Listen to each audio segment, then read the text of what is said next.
propõe mais uma conversa, uma troca de experiências, como, né, na apresentação nós já vimos, há pessoas que já, né, fazem doutorado, algumas que já fazem mestrado, muitos que estão na especialização, alguns da graduação, mas que já têm vivência com a pesquisa.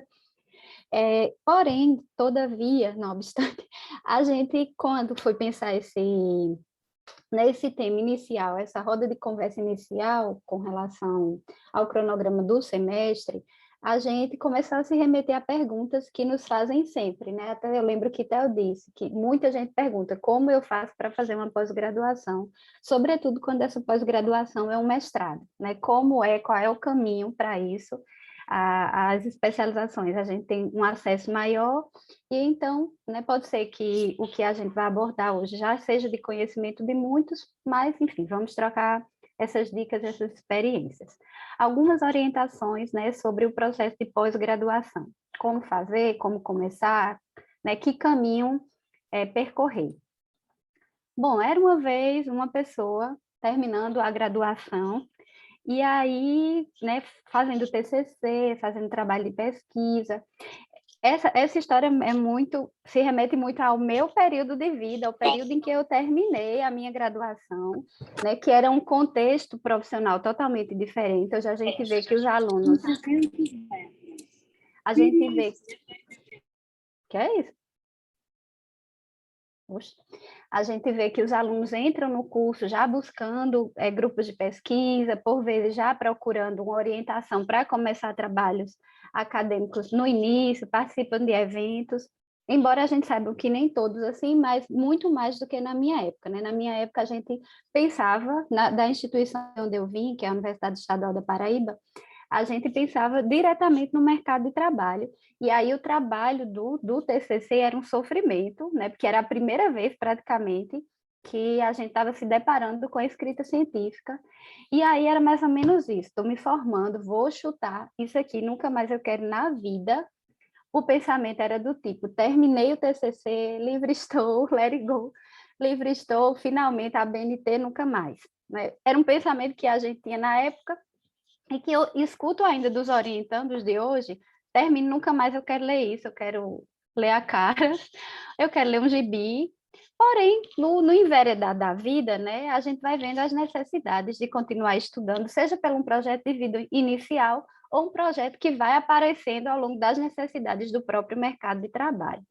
Eu terminei, né, especificamente, eu terminei a graduação encantada por saúde mental e pela atenção primária, e aí fui fazendo todos os concursos possíveis para trabalhar na estratégia de saúde da família, e assim o fiz, trabalhei durante 7 anos.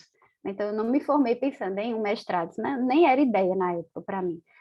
E aí o tempo vai me mostrando a necessidade, as pessoas dizendo, você tem vocação, você devia investir na área, né, da docência. Então, se alguém do grupo, né, ainda está um pouco perdido de onde buscar o mestrado, eu estou pensando na experiência que eu tinha. Joguei o balde, jogaram o balde, nunca mais quero ver a universidade. Aí lá vou atrás do balde. Eita, vou ter que continuar estudando, lá vou precisar. Até senti saudade, a BNT nem é tão ruim assim. Vá, chega aqui, chegue. E aí, como esse chegar, se você não faz isso desde o início da graduação? Né? Aí, de repente, o sujeito se depara, terminou a graduação, se inseriu no mercado de trabalho, às vezes ainda não se inseriu e vê a pós-graduação como uma melhoria, né, de currículo, e aí eu quero fazer uma pós-graduação, e agora? Né? Que porta que eu vou bater, qual o direcionamento, ou estou no serviço de saúde, já estou trabalhando, mas quero outras possibilidades de crescimento, o que fazer? Primeiro, né, eu acredito que todos vocês sabem, mas a gente achou importante frisar os tipos de graduação, de pós-graduação, e pós-graduação é porque é depois da graduação, embora a gente saiba que as especializações, né, no final, no último período da graduação, é possível já entrar numa especialização e vai terminando a graduação quase concomitantemente com a especialização. A pós-graduação ela é dividida em especialização e MBA. MBA, diz assim? Vocês que são do inglês, MBA, MBI, é melhor nem falar. MBA, pronto, que é bem focado na área da administração, da gestão, E as especializações que são de fato, né? A gente na graduação estuda um monte de coisa e vai gostando de alguma coisa, que a gente vê de forma muito geral e quer né, se aprimorar, se especializar, e aí a especialização vem com essa finalidade. Especialização, a residência. Depois até queria ouvir vocês, além do mestrado, além do doutorado, que especialização fizeram e se o fizeram. Né? É muito voltado para aprimorar né, o seu gosto, o seu querer para o mercado de trabalho. Exemplo, eu terminei apaixonada pela atenção básica, aí fiz especialização em atenção básica, né, em estratégia de saúde da família.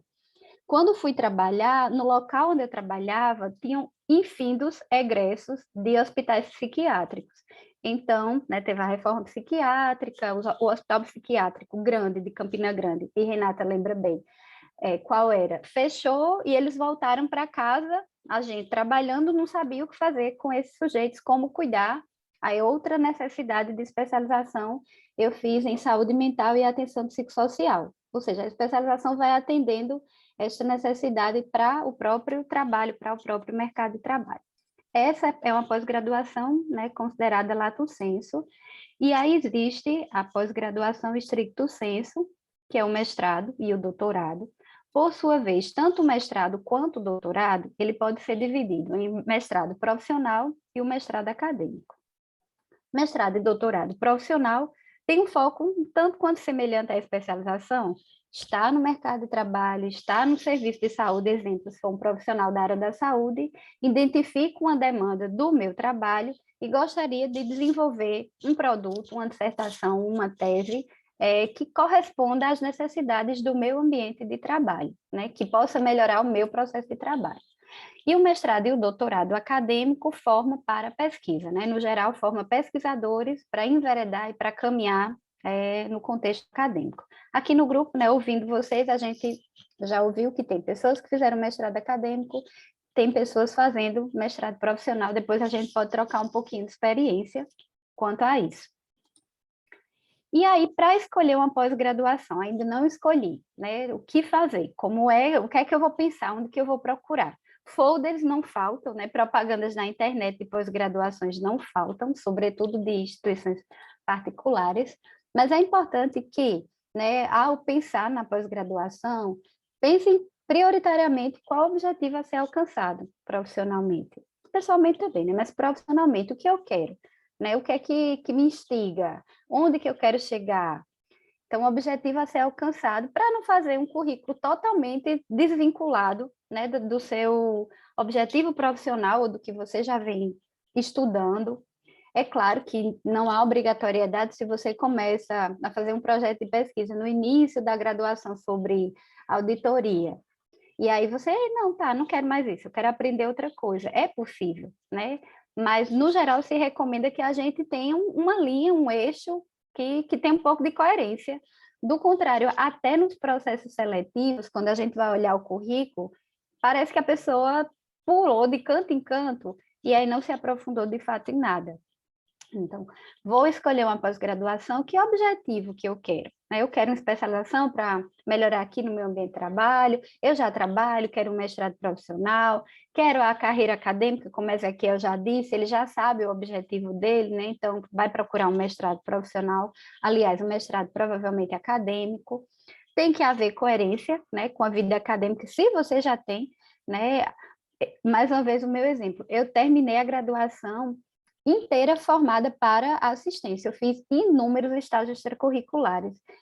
Participei de projeto de pesquisa nenhum. Eu não sabia nem o que era isso, para falar a verdade. Nem existia na minha cabeça. É tanto que, quando eu comecei a perguntar sobre o mestrado, aí disseram assim, olha o Lattes do povo. Eu, Lattes? Que Lattes? Que é isso? E aí fiz o meu Lattes e o meu Lattes só tinha a foto.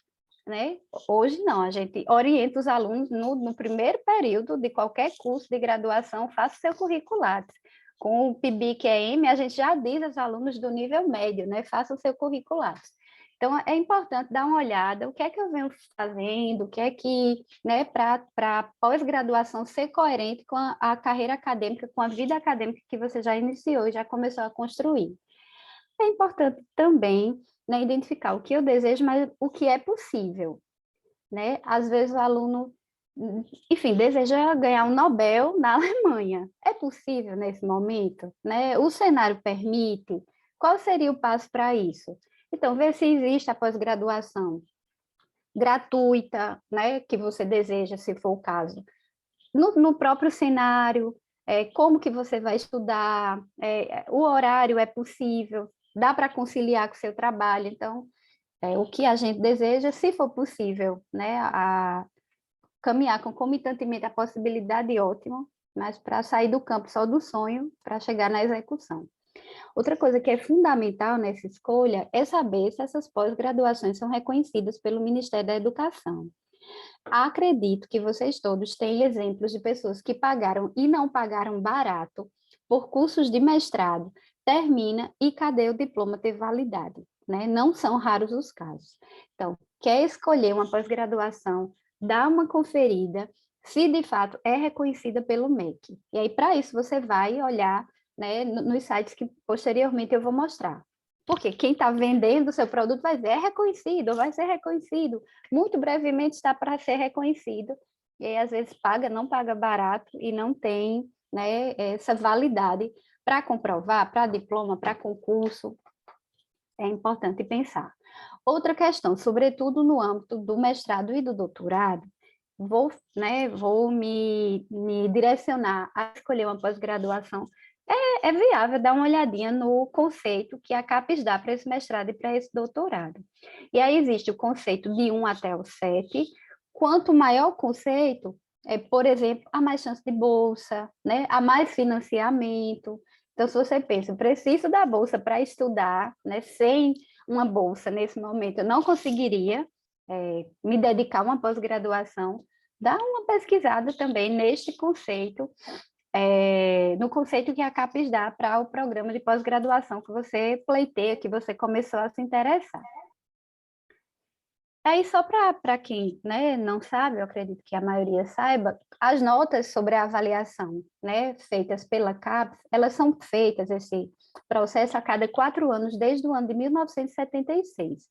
Então, um programa inicial, ele... Eu estou ouvindo um eco da minha própria voz, vocês estão ouvindo? Não? Então, pronto, não tem nada não. Era o microfone aberto, mas já fechou. É a assombração daqui de casa mesmo. Então, assim, usualmente para o programa ser aberto, ele tem que ter, né, o conceito mínimo, e aí a cada 4 anos ele vai sendo reavaliado e vai melhorando. Espera-se, né? A partir da produção, a partir das defesas, a partir do não sumiço dos orientandos, dos alunos, porque tudo isso é verificado nesse processo de avaliação. Aí, então, conceito 1 e 2, as autorizações de funcionamento são canceladas, ou seja, o programa não conseguiu publicar, e aí tem os determinados scores, não é possível haver funcionamento deste programa. O conceito 3 é o mínimo, satisfatório e atende ao padrão mínimo de qualidade. O conceito 4 responde por um bom desempenho. O conceito 5 é a nota máxima para o programa que oferece apenas mestrado, e quando oferece mestrado e doutorado, conceitos 6 e 7, que apontam um alto padrão internacional de desempenho para programas de doutorado. Quanto melhor o conceito, mais chance de bolsa, como eu já havia dito, mais parcerias, né? O aluno pensa, quero fazer um período, vixe Maria, não sai mais não, um período sanduíche, como Pétala e Cris fizeram. É claro que uma universidade que tem mais parcerias, que é mais conhecida, né, que os pesquisadores têm um trabalho mais amplo, facilita. Sobretudo no cenário agora, né, que o Ciências Sem Fronteira, né, dificultou, não existe.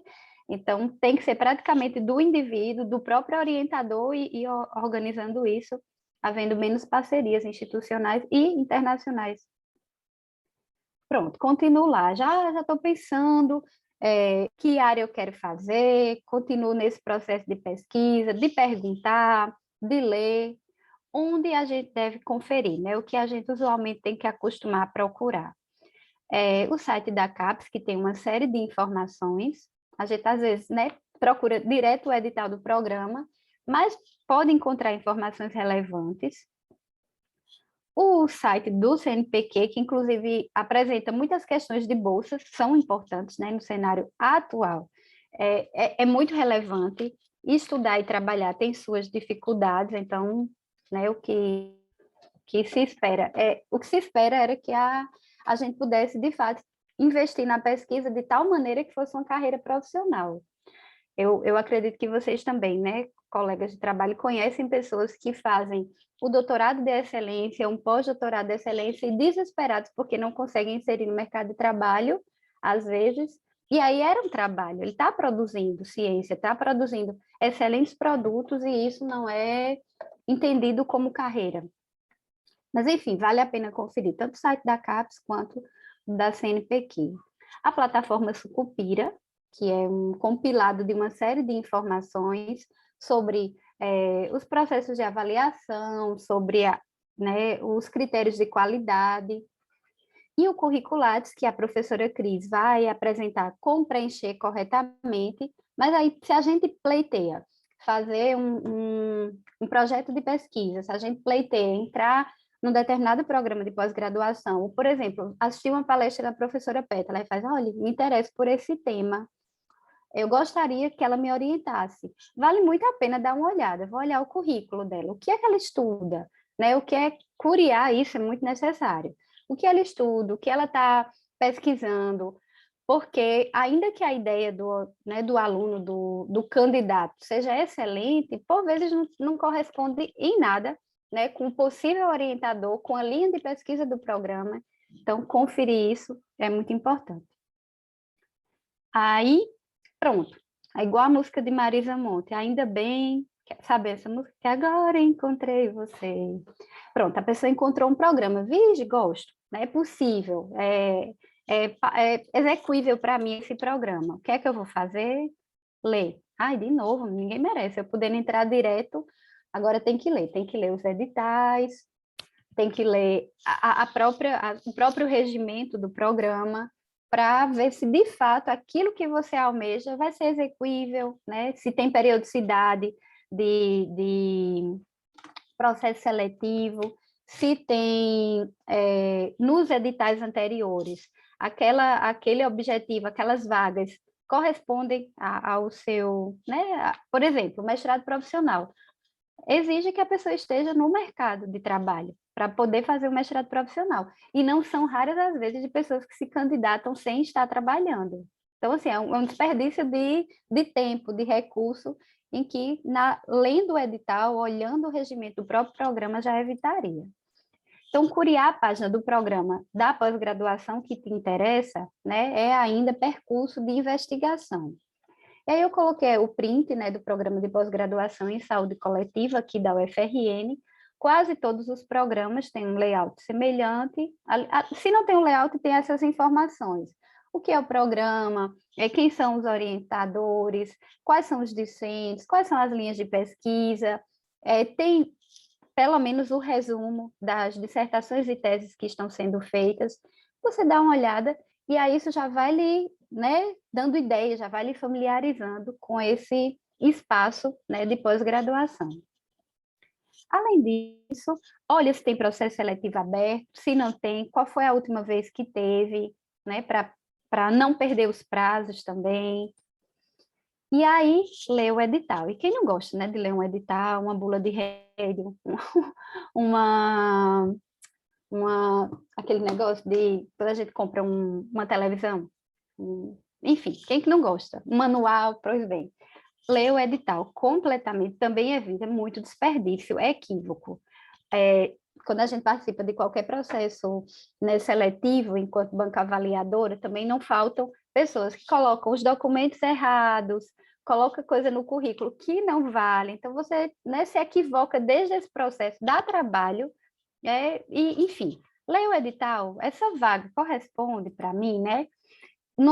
E aí, se não tem o edital recente, o edital anterior, porque normalmente não muda tanto, pode ter uma ou outra inovação, mas os programas tendem a seguir né, a mesma regra de processo seletivo. É prova? Tem prova? Nem todos os programas têm prova como critério de classificação de candidatos a ingressarem prioritariamente mestrado e doutorado, mas alguns o têm. Tem prova, né? Identificar também a questão das vagas, como eu já havia dito, é um mestrado profissional, é um doutorado profissional, trabalhando, estou de fato inserido, né, no mercado de trabalho, nos serviços, do contrário, nem posso concorrer. Quase sempre, todos os programas, nem todos têm prova, mas sempre tem análise de currículo como critério de inserção do aluno, né, do candidato a ser aprovado, apto ou não. E aí, o que pontua no currículo? Acho que vocês já participaram de avaliações, não necessariamente de programas, mas que colocam tudo no currículo. Eu já ajudei uma senhora a atravessar a rua. Não pontua. É uma coisa importante, mas não pontua, né? Então, o que está naquele critério, que tá, né, o que vai pontuar ou não, usualmente tem também, vai ser inclusive um tema, né, de encontro do Kaizen, como construir um projeto de pesquisa, ou um plano de trabalho. Além da análise de currículo, quase todos os editais né, de seleção de pós-graduação em mestrado e doutorado exigem um projeto. Projeto esse que tem que estar alinhado com a linha de pesquisa e, possivelmente, né, com o que já tem sido trabalhado pelos orientadores do programa. Aí a gente se pergunta, mas não precisa ser uma coisa inovadora, precisa ser uma proposta, uma questão norteadora, por vezes inovadora, mas dentro do guarda-chuva, né? E o programa inteiro trabalha tecnologia educacional. E aí você quer trabalhar, não sei, me digam aí algum exemplo que nada corresponde, que você quer encaixar sem fazer sentido, e às vezes é um excelente projeto, mas que não corresponde àquele programa, né? Então, buscar, ler os editais, fazer toda aquela, né, pesquisa anterior, poupa tempo e dá mais chance de êxito. Outra questão que ocorre quase sempre, né, é a entrevista para defesa do projeto. Se houver a prova, quase sempre é o primeiro ponto. Passou na prova, vai para a análise de currículo do projeto. Passou, um dos últimos critérios é a entrevista, né? E aí é a entrevista para identificar qual o seu objetivo no programa e por que você quer desenvolver aquele projeto, defender o seu projeto, sua questão norteadora, alinhar o método, né? Ver se o aluno já tem alguma coerência quanto a isso.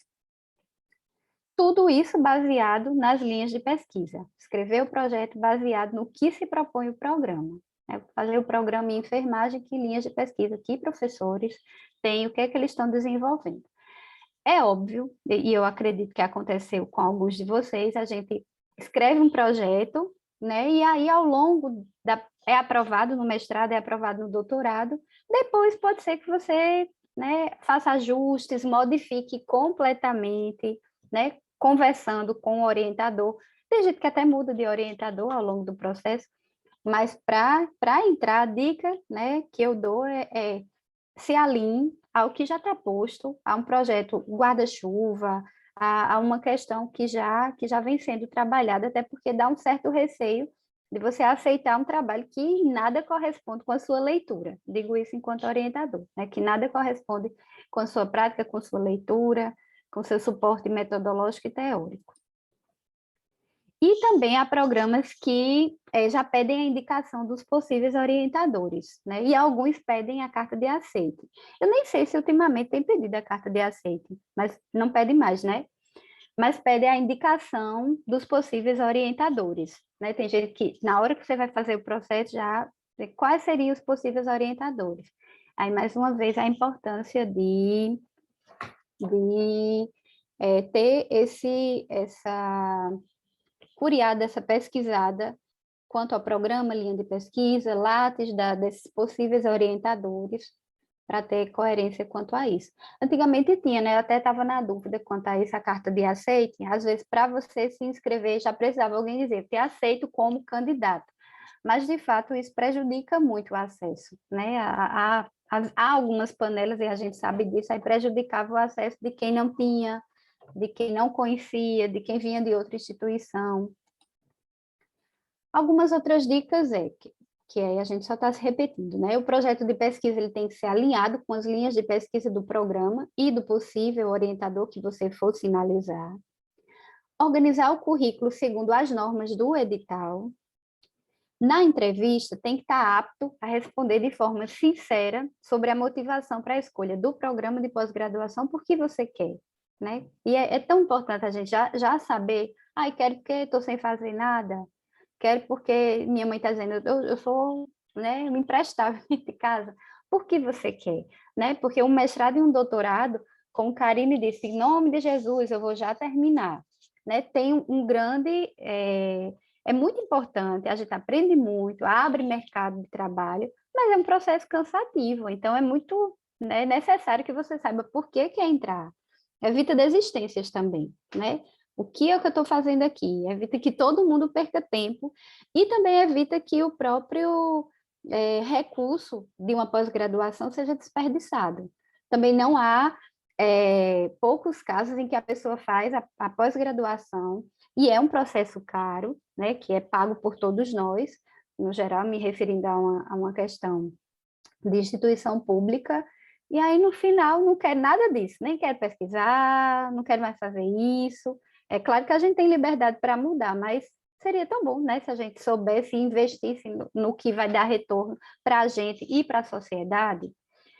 Além disso, na entrevista, costuma-se ter a justificativa, né, do tema. Depois a gente abre para vocês apresentarem como foi o processo de vocês, mas eu lembro que quem me entrevistou nas duas vezes disse, por que você quer estudar isso? Né? Qual é o motivo, qual a motivação? E aí, se o seu objetivo é esse, defenda o método que você escolheu. É claro que a gente, enquanto professor, aqui está aparecendo assim, que alguma coisa sobre Raíssa está aparecendo para vocês? Sumiu. É admissão, eu já inseria. Arroz. Estava aparecendo aí, sumiu. O objetivo e método. Claro, enquanto professor, enquanto orientador, a gente está predisposto para orientar, para ensinar, né? E é nosso papel. Mas, evidentemente, havendo muitos candidatos, o que é escolhido é aquele que já tem um pouquinho de amadurecimento, né? Que já consegue entender um pouco de método, até porque isso já deveria ter sido construído e amadurecido no período da graduação. Então, no geral, uma entrevista para mestrado e doutorado, os colegas, por favor, me apontem, me lembrem se há mais algum ponto, quase sempre esses 3 pontos. A motivação para a escolha, né, por que este programa, o que é que você quer fazer aqui, né, qual a contribuição que você vai dar, a justificativa, por que esse tema, né, por que você pensou essa questão norteadora, esse projeto, esse problema de pesquisa, e se o objetivo e o método está razoavelmente delineado e exequível, né? Também, se é exequível no período do mestrado, que são 2 anos, e no período do doutorado. Até porque, né, não é possível a gente executar determinadas coisas e projetos muito mirabolantes que não vão ser executados, né? Também acabam sendo excluídos já por essa questão. E só lembrando, né, que a construção de currículo ela é longitudinal. Que bom que hoje existem grupos de pesquisa com maior número e os alunos, desde a graduação, podem se inserir já ir amadurecendo quanto a isso. Porque a construção de currículo é algo que a gente fala sempre aqui, é demorada. Quase sempre, por exemplo, para processos seletivos de mestrado, eles às vezes pedem artigo publicado em qualis B, B2, B3. Mas para você publicar um artigo, né, primeiro você tem que ter construído, mandar para uma revista, demora. Né? Não é assim, eu quero fazer um mestrado, aí vou ler o edital, tem que ter um artigo, vou mandar o artigo hoje, aí 2 meses para frente, o processo seletivo, você não vai ter esse artigo. A construção de currículo ela é longitudinal. E outra coisa importante, não tive, né, não produzi muito durante minha graduação, ou durante o período antes do mestrado, procure uma pós-graduação que valorize a vivência profissional. Alguns editais pontuam, trabalha há quanto tempo, coordenou, até mestrados acadêmicos mesmo, coordenou alguma equipe, o programa de saúde coletiva, ao menos na época em que eu fiz o processo seletivo, né, porque tem modificações no edital, valorizava muito isso, a sua prática profissional, embora seja um programa acadêmico.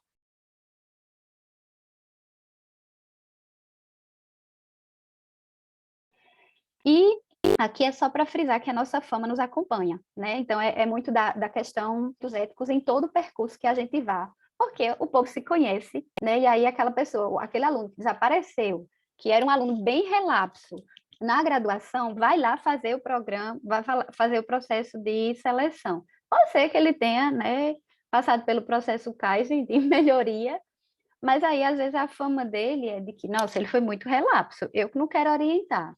Então, é muito importante a gente saber entrar e saber sair, né?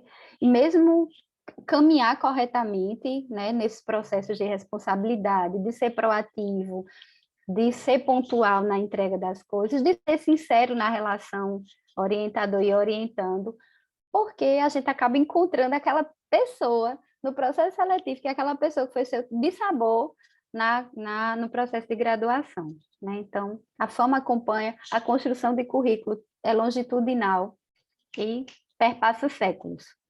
Além do mais, existe uma questão, né, cultural, de que às vezes a gente faz muita coisa boa e isso não é visto, mas o dia que você falhou, nunca mais é esquecido. Então, infelizmente, isso é um equívoco da nossa cultura, né, de penalizar muito o erro, mas tenhamos cuidado quanto a isso também. Não estou conseguindo fazer, avisa, olha, professor, não estou conseguindo fazer, a gente vai até passar um vídeo sobre isso, mas eu estou tentando, né, eu não estou bem, porque do contrário a pessoa pensa, ele está nem aí para mim, para o meu esforço, para a minha orientação. Conversa, dialoga, seja sincero, isso conta muito nos processos futuros. E aí, a gente vai trocar essa experiência sobre o processo né, de como foi para a gente entrar. Essa troca de experiência ajuda a quem está por entrar.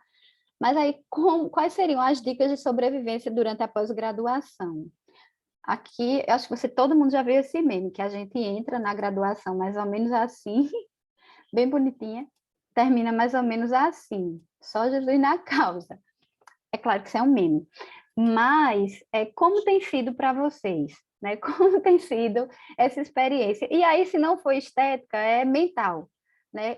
Para mim, particularmente, o mestrado foi muito mais difícil que o doutorado, na minha experiência. Por quê? Porque eu não tive iniciação científica, eu não tive, enfim, nada com relação à pesquisa. Aí eu cheguei no mestrado, eu lembro que disseram assim, Vancouver, o que danada é isso? É uma cidade.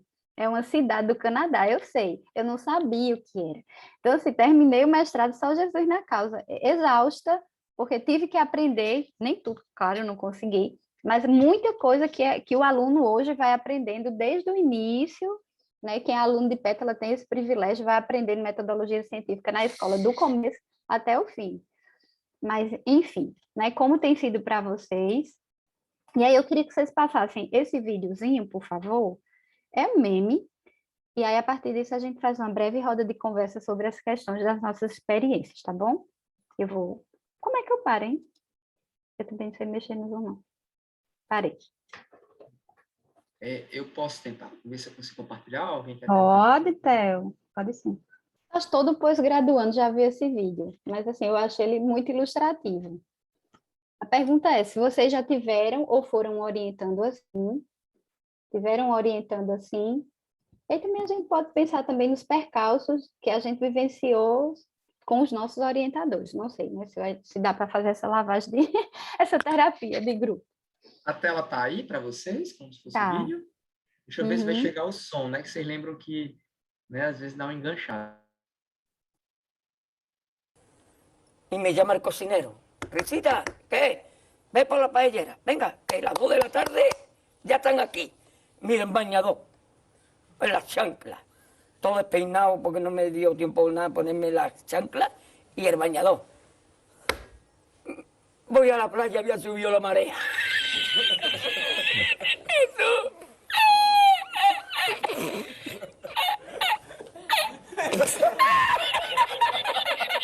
Eso. Había subido la marea y encontré una paella.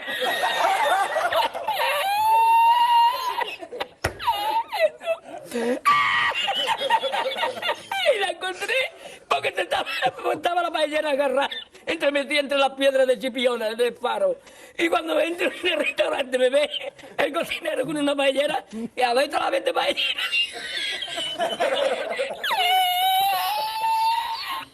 ¡Asómate, mira dónde llega el agua! Llegaba el agua hasta el restaurante, había subido la marea.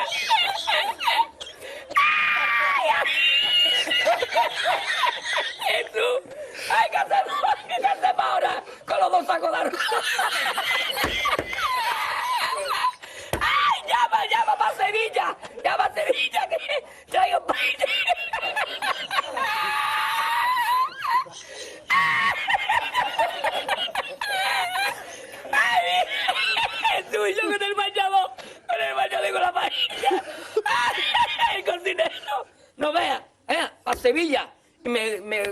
Y al último, que cuando ya salió la bien de regla, estamos llorando los dos. Me cobró el tío la... me cobró a 500 metros. Y ya no fui más. Me fui andando a coger los amarillos hasta hoy.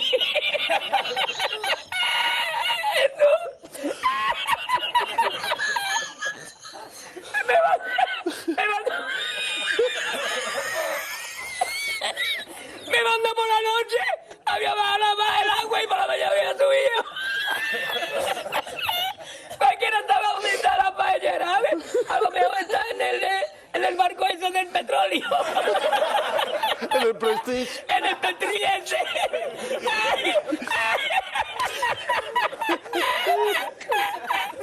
Y ya no otra vez más la cocina.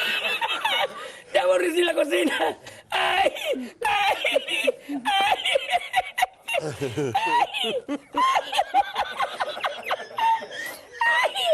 Pues no cobré nada, me dieron el dinero del bote. ¿Había mucho dinero en el bote? Lo que me echaban y el dinero de lo que gané, me cobraron 20 paelleras a 500 calas, pues viste lo que me llevé yo para Sevilla. Ay, ya aborrecí la playa.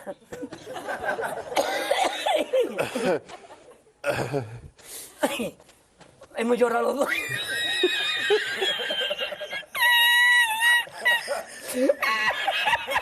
Ya está, tú, no es para tanto, yo.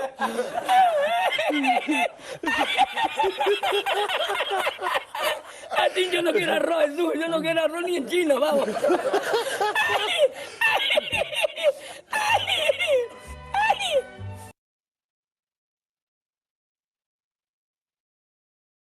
Vocês já tinham visto esse vídeo? Eu já. Toda vez que eu vejo o bolo de rir. O bolo de Ai, rir. meu Deus do céu. É porque, assim, né, todo Eu já mundo vi em outra algum- versão dele. Eu acho ele muito engraçado. Mas, né, é só para ilustrar o que a gente não deve fazer, né? E não são raros os casos também que ocorrem dessa maneira, né? Você se promete um monte de coisa, não cumpre, e aí o currículo é longitudinal. Como que você vai alcançar, concluir um mestrado e uma dissertação de qualidade, um doutorado de qualidade, e só o diploma também não vale, né? Para inserir no mercado de trabalho, sua trajetória de vida conta. Sumiu, né? Eu acho que vocês devem conhecer, porque eu conheço gente que sumiu, desapareceu com os dados da pesquisa e foi embora. E era uma pessoa que recebia bolsa, né? Isso são infrações éticas. É de rir de desespero, né? Todo mundo tem essa situação, ou foi orientando assim, ou teve um orientando assim, mas é para a gente dar uma risada e ilustrar o que não fazer no processo, né? Não deixar para a última hora. Aí a parte que eu acho mais engraçada é que ele respondeu, ele fazia, eu qualifico, né, daqui a 2 meses. É importante não perder a fé. Enfim, e aí eu acho que a última é só um slide ilustrativo, que com a música de Cidade Negra, é do Rapa, que diz assim, você não sabe o quanto eu caminhei para chegar até aqui. É a frase que eu sempre falo quando eu estou em banca de TCC. As meninas que sempre estão em bancas comigo já decoraram. É construção, né? Ninguém chega a determinado lugar assim, do nada, sem esforço, sem muito tempo sentado na cadeira, que isso não seja superior à nossa qualidade de vida e nossa saúde mental, mas que a gente saiba, né? Quer chegar em algum lugar, vai precisar de algumas renúncias em algum momento, que não seja uma renúncia eterna, mas precisa, respira.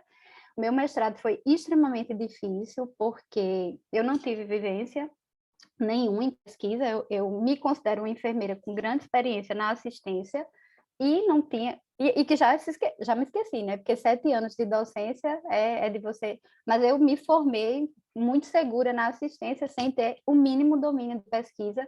Fui fazer mestrado, para mim foi sofrido, porque eu não tive bolsa, trabalhar e estudar, né? Eu sei que a maioria de vocês também fez isso, é muito complicado.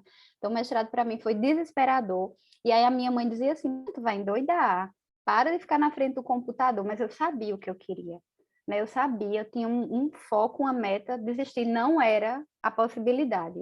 E aí, a partir do mestrado, tantas portas se abriram para mim, tantas, inúmeras, até eu chegar na UFRN.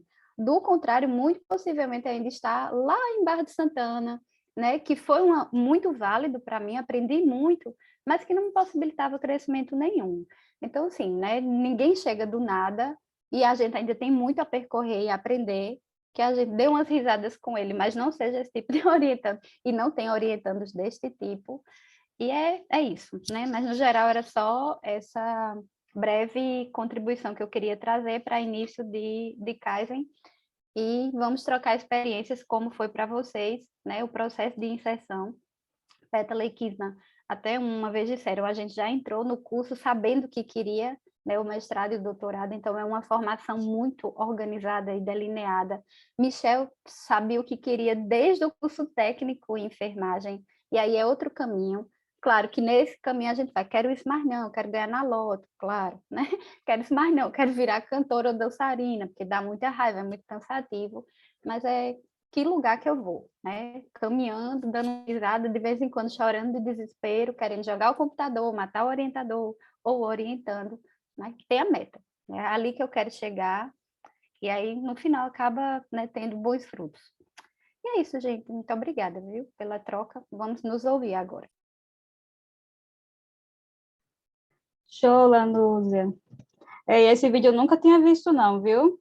Mas é situação. Vamos lá, então, compartilhar. Eu posso iniciar a partilha. Então, né, como a professora Lanúzia comentou, de fato, na graduação, eu acho que no segundo período, terceiro período, mais ou menos assim, bem no início mesmo do curso, eu falo a gente porque, né, ela estava comigo nesse processo todo, então a gente começou a se interessar, de fato, né, na produção científica. Então, desde então, a gente construiu o nosso primeiro artigo, né, que eu até me lembro, era hipertensão arterial sistêmica, né, isso, do avental branco. Então, a gente começou a enviar trabalhos, né, para congressos, enfim, porque a gente sabia, né, que não era fácil conseguir, né, entrar numa seleção de mestrado. Então, a gente precisava já organizar o nosso currículo, né? Então, como até a gente comentou, publicar um artigo, na época, não era tão difícil como é hoje, né? Mas, mesmo assim, a gente precisou de um tempo bem significativo para organizar tudo isso. Então, a gente finalizou, né, a graduação nessa perspectiva mesmo, aí, produzindo, participando de projetos de extensão, de pesquisa, enfim. E aí, depois que terminamos, o próximo passo, que eu acho que é um passo muito importante, inclusive, foi participar de um grupo de pesquisa. Porque, às vezes, o conhecimento que a gente adquire, né, na graduação não é tão bacana. Então, por exemplo, eu, pelo menos, refleti muito sobre a construção do meu TCC, porque eu percebi diversas coisinhas erradas, sabe? Provavelmente pelo fato de não ter tido essa fundamentação teórica, né, apropriada. E o grupo de pesquisa vai permitir isso, né? Tanto o aprofundamento teórico como prático. Então, a gente entrou nesse grupo de pesquisa, aí aprendemos a fazer pesquisa, né? Produzimos, e aí também foi uma etapa que a gente passou a conhecer os professores do programa também, né? Então, teve essa oportunidade. E aí, para a gente, como a gente é de instituição privada, esse processo não era tão fácil, né? Porque existia uma restrição muito grande do pessoal né, que era da privada, não tinha essa facilidade, mesmo formado, de entrar em grupos de pesquisa.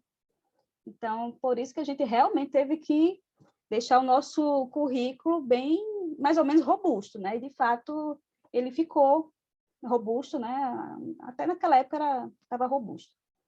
Mas é isso, o processo é isso, realmente depois que a gente entra, não é fácil, né? Mas também não é difícil de finalizar, eu acho que é muito gerenciamento do tempo, organização. Então, quando consegue fazer tudo isso, então o processo vai fluindo, né? Mas, lógico que a gente passa por algumas situações delicadas, faz parte, né? Mas é isso. Eu acho que uma pessoa levantou a mãozinha, não sei quem foi. Foi eu, professora. Ah, quer dizer que é. pegando um ensejo, né, dessa discussão que a gente está tendo, eu falo por mim também, que estou terminando a minha graduação numa universidade particular, e, assim, sou muito grato ao FRN porque me abriu inúmeros campos, e aos professores que me acompanharam, que me ensinaram muito a pesquisar. Porque, infelizmente, as instituições de ensino hoje, elas buscam mais o ensino do que é o ABNT, que é algo que é o aluno que tem que buscar, ele tem que aprender na vivência, do que realmente a pesquisar. Então, a gente tem muitos estudantes de graduação que se formam e não têm uma mínima noção de como realizar realmente uma pesquisa, um delineamento de uma pesquisa, e isso dificulta a vida de quem quer entrar numa pós-graduação estricto sensu, sabe? E hoje eu ainda tenho essa dificuldade, mas eu tenho buscado, sabe, tentar me atualizar com isso, mas eu vejo que muitos colegas eles não têm esse norte e é preocupante até.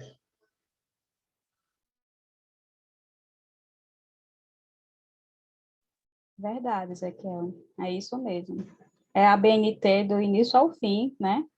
E aí, quem quiser aprender, pronto. No meu caso, foi aprendendo na prática. Eu nem me lembro. Petra, você lembra se a gente teve alguma aula sobre... Tá, ok. Já entendeu. Não, mulher, eu não lembro o que eu fiz ontem, você vai me perguntar o que eu fiz daqui a 11 anos atrás, deixa pra lá. Pois é. Mas eu só visualizo essa questão, a gente fazer na prática, né? E depois identificando diversos erros. Mas é isso. Mais alguma partilha? Você levantou a mão, né, Petra? Eu não sei se mais alguém queria partilhar alguma coisa do processo, porque eu queria, na verdade, dar algumas dicas do outro lado, assim, de quem tem participado de bancas, de seleção, sabe? De mestrado, que eu acho que o outro lado também pode ser importante. Mas se alguém quiser falar um pouquinho mais sobre a partilha, eu posso ficar para depois. Eu posso falar um pouquinho. Me identifiquei muito com a fala da professora Lanúzia, né? Porque na época que eu me formei, a gente não tinha esse contato com fazer artigos. A gente era formado exatamente para atuar na assistência, né? Eu não sabia nem o que era um TCC. No final do meu curso, eu apresentei um seminário como um trabalho de conclusão de curso, né? E tive esse contato, né, com a professora Pétala. Eu tinha já esse interesse de participar, vi aqui, né, vi a Escola de Medicina atuando muito fortemente na assistência, na atenção primária aqui no município de Caicó e nas ferramentas de saúde aqui do nosso município. Eu tinha muito interesse, né? Hoje eu estou no mestrado profissional, passei por essas etapas todas, fiz a prova, foi análise de currículo, passei por entrevista. Realmente é bem difícil. Quando o professor que está lá na entrevista pergunta, você fica um pouquinho perdida, sem saber. E realmente foi uma matéria muito bacana vocês terem levantado esse tema aqui, porque eu vi que tem alguns colegas também aí com dúvida, e é importante, porque é aquele famoso, aos trancos e barrancos que a gente vai aprendendo, né? E quando tem essas pessoas que buscam temas para facilitar o caminho, criando pontes para outras pessoas que não têm esse conhecimento, adquirir isso é muito importante.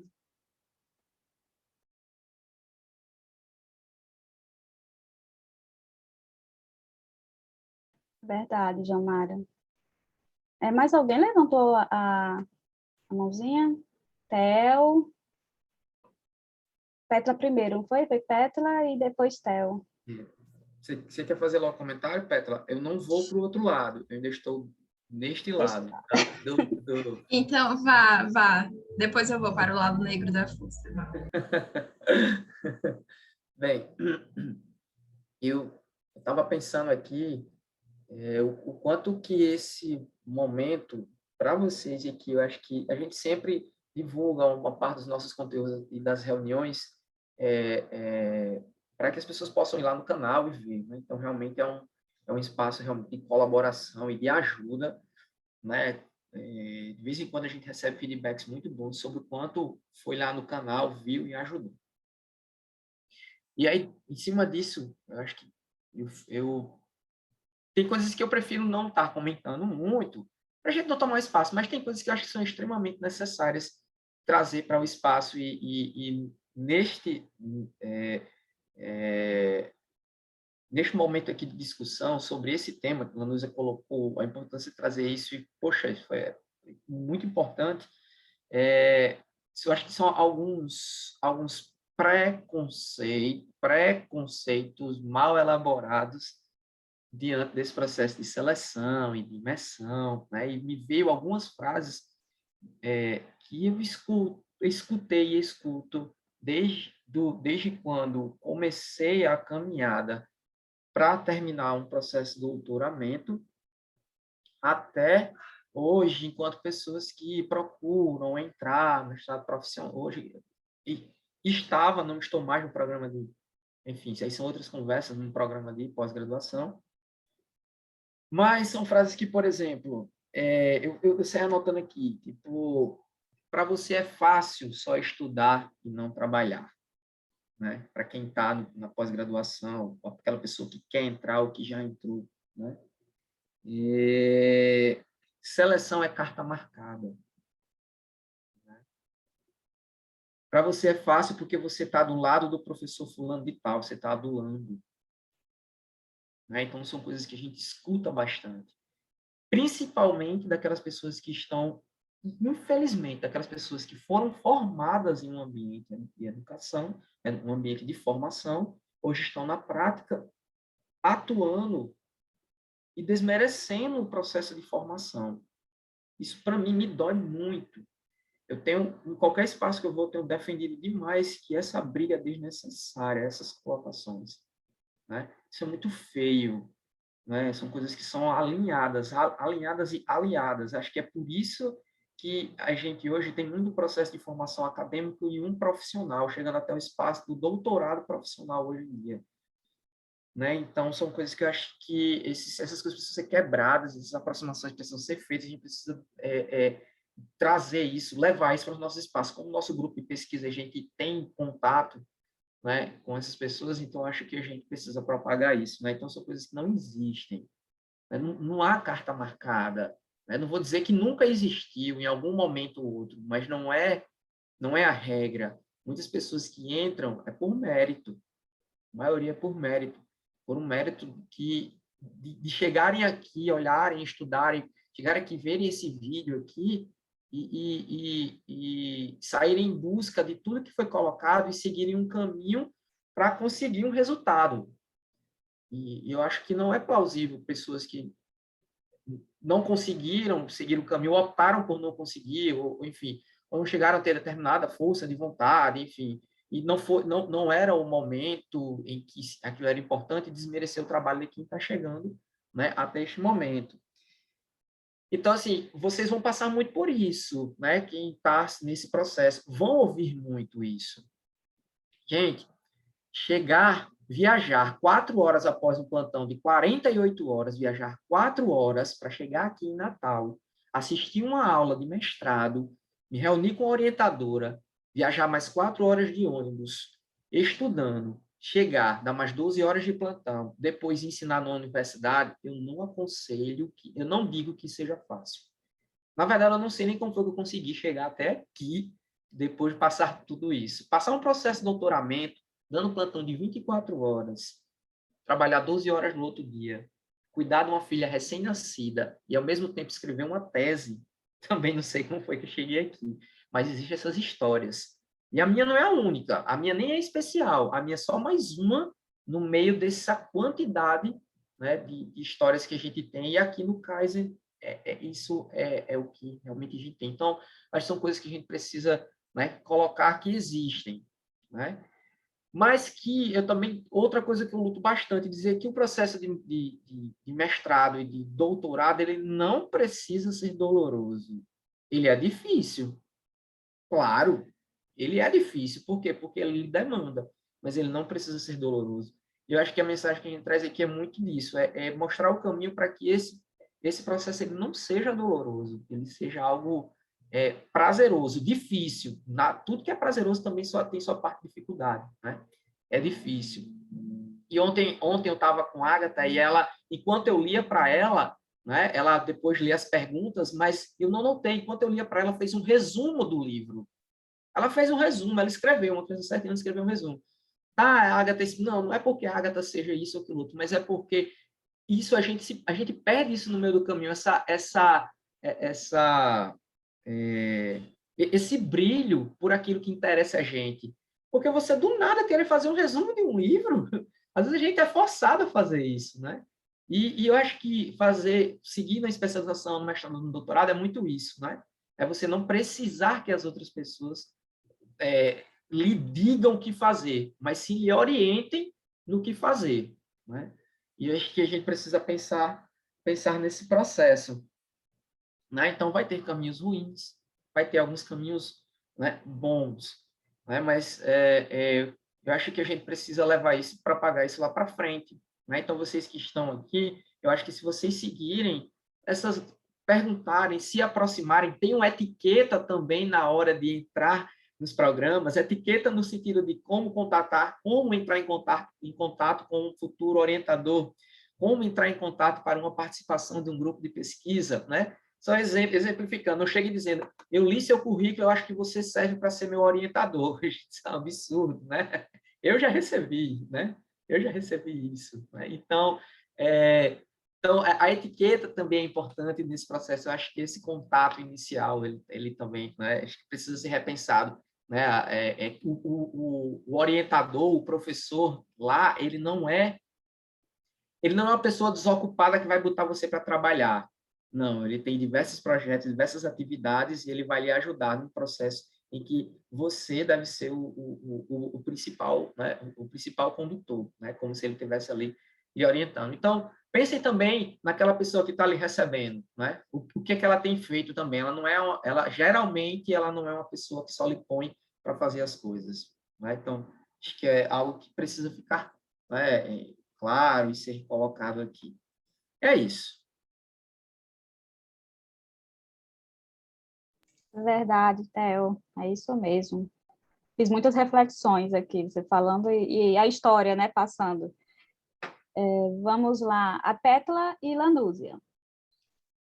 Posso ir, Lan? É bem rápido, porque eu sei que a sua experiência, né, Pétala, já está enquanto orientadora, né, de programa de mestrado, acho que ela vai trazer contribuições muito boas, mas além de ter me sentido muito tocada pela fala de Theo, que foi de muita luta, a gente nem sabe às vezes da luta que o outro percorreu, né, você não sabe o quanto eu caminhei. Aí ele falou de uma questão de etiqueta, eu só queria pontuar uma questão, que também sei não ser o caso das pessoas que estão nessa sala no momento, mas como vai para o YouTube, né, a ter cuidado, inclusive no e-mail, né, no nome do e-mail. Eu já recebi e-mail que o nome da pessoa era tal pessoa da resenha. Isso é um e-mail institucional, é um e-mail para um contato profissional, não é, né? Você já não dá credibilidade desde o nome do e-mail, às vezes você nem quer abrir achando que é um spam. Da mesma forma, quando... Inclusive, é uma dica que a gente pode falar depois, né? Não vou nem me prolongar para deixar a Pétala falar. O Curriculates, por exemplo, há uma foto a ser colocada, né? Há uma etiqueta de foto a ser colocada. Essa palavra etiqueta, eu acho que cabe muito bem. Então, pensar essas questões todas são muito necessárias num processo em que você vai ser avaliado, e a avaliação começa muito antes do momento pontual em si, da prova, da entrevista, né? É longitudinal. Mas era só isso. Bem, eu vou tentar ser breve, né, pelo adiantar da hora também, mas era só para ter uma fala, assim, do lado do avaliador, né? Então, eu tenho participado de processos seletivos como avaliadora, tanto de mestrado profissional como de mestrado acadêmico, oriento, né, no mestrado profissional em ensino na saúde. E E meio que a gente vê aquelas repetições, né, dos equívocos, e talvez compartilhar, né, esse outro lado possa ajudar também. Mas só um parêntese anterior, que eu não poderia também deixar de comentar a excelente fala de Lanúzia, esse compartilhamento de Theo agora, que ao mesmo tempo a gente não quer desencorajá-los, certo? Então essas falas, elas são uma fala também da importância de a gente não criar uma utopia, né? Nós somos docentes, né, da universidade e nós não temos orgulho de várias coisas que acontecem no ambiente acadêmico, né? Infelizmente é um ambiente repleto de equívocos também, né? E o que a gente pode fazer por isso? Eu acho que é essa reflexão também do que eu, né, pessoa física, docente, funcionária pública de uma universidade federal, posso fazer por isso. E eu tenho, né, muito orgulho de afirmar que esse grupo de pesquisa tem um papel fundamental de não replicar muitas dessas coisas e, sobretudo, de defender que elas não sejam replicadas. Então, ao adentrar num programa de pós-graduação, vocês aprenderão muito o que não fazer também, né? E é importante que a gente tenha esse discernimento, né? Que nem tudo são flores, mas que é importante eu ter essa visão crítica, né? Então, olhando aqui para todos esses nomes, né? E para as carinhas aí que estão com as câmeras abertas, a gente enxerga e encoraja muito vocês, né? Porque eu enxergo ótimos futuros pesquisadores, docentes, enfim, e é importante que a gente encoraje isso para mudar um pouquinho essa realidade também. É uma coisa de séculos, né? Não é uma coisa que a gente vai mudar assim rapidamente, mas cada um tem o seu papel e em todo, né, todo o nosso espaço de convivência, seja ele qual for, a gente aprende o que fazer, mas também o que não fazer, né? E a gente vai anotando lá no nosso caderninho o que é que eu não quero ser, o que é que eu não vou replicar, e vai dentro da etiqueta convivendo, né, e passando por isso até a gente ser aquela pessoa que muda, né, que eu posso mudar algum cenário. Mas, enfim, fechando parênteses, dar algumas dicas em termos do processo mesmo, né? Então, sem sombra de dúvidas, eu acho que a dica mais importante que Lanúzia traz é ler o edital, né? Conhecer o programa. Todos os programas, eles têm, assim, perspectivas muito distintas, né? Então, por vezes, a gente está num processo seletivo, recebe um projeto que visivelmente não era para aquele programa, né? Então, eu tentei não consegui, pego o mesmo projeto e mando para o outro. Isso é um equívoco gigante, né? Porque os programas, eles têm objetivos distintos, critérios distintos, então, sem sombra de dúvidas, a primeira coisa é ler o edital, né? Então, ler o último edital, né? As mudanças são muito poucas, em geral são de critérios, mas essa questão do edital é muito importante, e no edital se atentar ao objetivo do programa, né? Ao quais os critérios.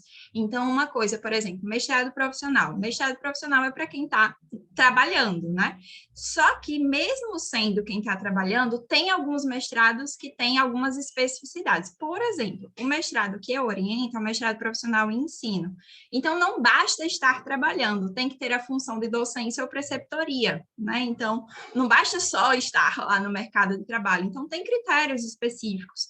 E é importante esse conhecimento do critério, porque aquela história que Lanúzia falou da fama, isso acontece mesmo, né? Então, aquele candidato que se inscreve lá, acha que, sabe, como é que fala? Planta verde para colher maduro, enfim, tenta alguma coisa assim, né? Achando que vai dar certo. Não vai dar certo, né? Então, os critérios, eles são seguidos e definidos, então essa é a primeira coisa. E com relação aos critérios também, uma das principais barreiras assim que a gente, né, tem é a questão da pontuação de currículo, né? Na maioria das vezes é a que mais se preocupa, enfim, então como que eu vou ter o mínimo necessário para, né, me candidatar? Então, todos os editais, gente, vai ter a fichinha de avaliação. Então, a dica número 1 é: pega o último edital, baixa aquela fichinha de avaliação e avalie o seu currículo, né? Então, experimente avaliar qual a pontuação que você tem, porque ali você vai ver, então quer dizer que se eu participar de um evento, né, eu ainda não tenho a pontuação, mas como que eu alcanço ela? Então, a fichinha de avaliação do currículo, ela pode ser um grande guia também para melhorar o currículo. Eu lembro que a Wikisna a gente fez bem isso. Então, agora a gente vai focar. Então, vamos baixar a fichinha, o que pontua, como é que a gente vai construindo esse currículo, enfim. Então, pode ser um guia interessante, né, para vocês terem esse caminho, né? Se eu não alcancei ainda onde que eu invisto, né? Pode ser um caminho inteligente e interessante. E na maioria dos processos seletivos agora, né, além de mandar as comprovações, também se pede que preencha, o próprio candidato preencha a ficha, que é até um mecanismo dele se autoavaliar, né? Mas, gente, não tem um processo seletivo que eu participe que não tem um candidato que ele mesmo preenche, vê que não tem a pontuação e se inscreve. Para quê? Né? Para que eu vou passar por isso? Para que eu vou queimar o meu nome? Então, é desgastante, né? É trabalhoso avaliar currículo. E aí, falando em currículo, do quanto é trabalhoso, organização. Isso é, assim, uma dica fundamental. É óbvio que a gente vai avaliar da mesma forma porque é algo quantitativo, né? Eu olho, avalio. Se você comprovou, vai ganhar o ponto. Mas, sem sombra de dúvidas, né, eu vou estar muito melhor de saúde mental, Lanúzia, quando eu avalio aquele currículo que tem assim, formação acadêmica, todos os certificados na ordem da ficha. Produção, todos os certificados na ordem da ficha. E, gente, se o máximo de pontuação é 5,5 pontos e você tem 2 artigos que já dá 10, não tem para que comprovar 20 artigos, né? Então, o que é suficiente? Então, óbvio que a gente coloca uma gordurinha, porque pode ser que alguma coisa ali dê errado, não conte, né? Mas não precisa ser o exagerado. Não vai fazer a mínima diferença para o avaliador, na verdade, vai ser desgastante para ele receber um currículo que tem 100 páginas de comprovação, quando, na verdade, só precisava de 10, sabe? Então, tenham cuidado também com esse exagero, sabe? Para mostrar o ego que eu tenho, enfim. Na seleção que eu estou participando recentemente, teve um candidato que se pontuou na fichinha 13 pontos, quando no máximo é 10. Então, isso já nos fala um pouco dessa pessoa também. A gente vai para a entrevista com outros olhos, né? Então, são aspectos que podem parecer detalhes, mas que é importante, né? É importante a gente ter esse peso aí também. Com relação ao projeto, aí essa é a principal dica também, assim, porque mestrado profissional e acadêmico, eles são totalmente diferentes. Então, não dá para mandar o mesmo projeto para os dois. E, sobretudo, né, do mestrado profissional, cada um também tem uma linha, né? Então, se é de ensino, se é de assistência, enfim. Então, uma dica é entrar nas páginas dos programas e olhar as últimas dissertações, as últimas teses que foram defendidas naquele programa e naquele ambiente ali, porque quando você dá uma olhadinha nas últimas, aí você vai tendo ideias, né? Mas, basicamente, quem vai tentar mestrado profissional, não esqueça que mestrado profissional tem que ter produtos com intervenções no local de trabalho. Esse é o principal equívoco, é chegar no mestrado profissional com um projeto só de pesquisa. Não é adequado para mestrados profissionais, né? Então, óbvio que dá para unir e é desejável que se una pesquisa com intervenção, mas só pesquisa, então, só olhar para um banco de dados e ter um estudo descritivo não combina com um mestrado profissional. Enfim, a gente pode também conversar depois um pouco melhor sobre isso. E na entrevista, e é aquilo que a professora Lanúzia falou, procurar ter calma. Eu sei, né, que estar numa entrevista, estar sendo avaliado, enfim, não é algo confortável, né? Mas, basicamente, o que eu posso dizer para você? O que a gente avalia numa entrevista? Se foi você que escreveu o projeto. Basicamente é isso. Então, se você está seguro do seu projeto, né? Se você fala daquele tema com segurança, com naturalidade, isso vai ser bem avaliado. Método é algo que a gente avalia, mas que tem plena convicção de que vai ser aperfeiçoado, né? Que vai ser mudado. É importante você ter essa fala também na entrevista. Olha, eu planejei isso, mas com as disciplinas, com a orientação, eu vou aperfeiçoar. É importante ter essa fala também, né? Para que a gente já fique aberto para esses aperfeiçoamentos.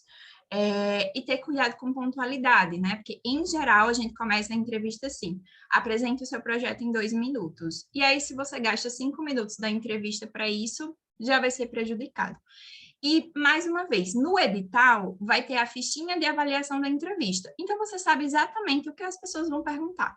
Então, basicamente é isso, né? Pedir para apresentar o projeto. Se nessa apresentação você já fala... se você já trabalhava com isso, já vai cortando perguntas, né? Então, a gente não vai fazer aquela sequência de perguntas sem escutar o que você está falando. Mas, basicamente, é isso.